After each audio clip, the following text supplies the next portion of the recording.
ರಾಜಕಾರಣಿ ಹಾಗೂ ಪಕ್ಷಕ್ಕಾಗಿ ಹಗಲಿರುಳು ಶ್ರಮಿಸುತ್ತಿರುವ ಶ್ರೀ ಆರ್ ಬಿ ತಿಮ್ಮಾಪುರ ಸಾಹೇಬರು ಎಂಥ ಕಠಿಣ ಪರಿಸ್ಥಿತಿ ಬಂದರೂ ಕೂಡ ಅವರು ಪಕ್ಷ ತೊರೆಯುವ ಕೆಲಸ ಮಾಡಿಲ್ಲ. ಅತಿ ಪ್ರಾಮಾಣಿಕತೆಯಿಂದ ಪಕ್ಷಕ್ಕಾಗಿ ಹಗಲಿರುಳು ದುಡಿಯುವಂತ ಒಬ್ಬ ಮಹಾನ್ ನಾಯಕನನ್ನು ತಾವು ಕಡೆಗಣಿಸಿದ್ರಿ.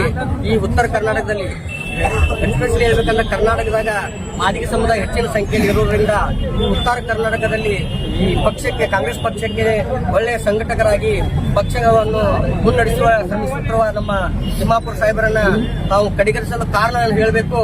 ಯಾಕಂದ್ರ ನಾವು ಅಬಕಾರಿ ಇಲಾಖೆಯನ್ನು ನಮ್ಮ ಸಾಹೇಬರಿಗೆ ಕೊಟ್ಟಾಗ ಈ ಅಬಕಾರಿ ಇಲಾಖೆ ಕೇವಲ ಶ್ರೀಮಂತರ ಉದ್ದಿಮೆ ಆಗಿತ್ತು. ನಮ್ಮ ತಿಮ್ಮಾಪುರ ಸಾಹೇಬರು ಈ ಅಬಕಾರಿ ಇಲಾಖೆಯನ್ನು ವಹಿಸಿಕೊಂಡ ಮೇಲೆ ನಮ್ಮ ದೀನ ದಲಿತರಾಗಲಿ, ಬಡವರಾಗಲಿ, ಮಧ್ಯಮ ವರ್ಗದವರಾಗಲಿ ಪ್ರತಿಯೊಬ್ಬರು ಆ ಉದ್ದಿಮೆಯನ್ನ ನಡೆಸುವಂತ ಸಹಾಯ ಮಾಡಿದ್ದಾರೆ. ಅಂತ ಒಬ್ಬ ಎಲ್ಲ ವರ್ಗದವರಿಗೂ ಆ ಉದ್ದಿಮೆಯಲ್ಲಿ ಪಾಲ್ಗೊಳ್ಳುವಂತ ಅವಕಾಶ ಮಾಡಿಕೊಟ್ಟಿದ್ದಾರೆ. ಮತ್ತೆ ಇನ್ನೂ ಯಾವ ತರ ನಮ್ಮ ತಿಮ್ಮಾಪುರ ಸಾಹೇಬರು ನಿಮ್ಗೆ ಕೆಲಸ ಮಾಡಬೇಕಾಗಿತ್ತು. ಇಷ್ಟು ಒಂದು ಒಳ್ಳೆ ಪ್ರಾಮಾಣಿಕತೆಯಿಂದ ಒಳ್ಳೆ ಕೆಲಸವನ್ನು ಮಾಡಿದ್ರು ಕೂಡ ತಾವು ಕಡೆಗಣಿಸಿ ತಮ್ಮ ಭಾಗದಲ್ಲಿ ಕೊಟ್ಟಿದ್ರಿ. ಭಾಗದಲ್ಲಿ ಕೊಟ್ಟಿದ್ದಕ್ಕೆ ನಮ್ದೇನು ಆಕ್ಷೇಪಣೆ ಇಲ್ಲ.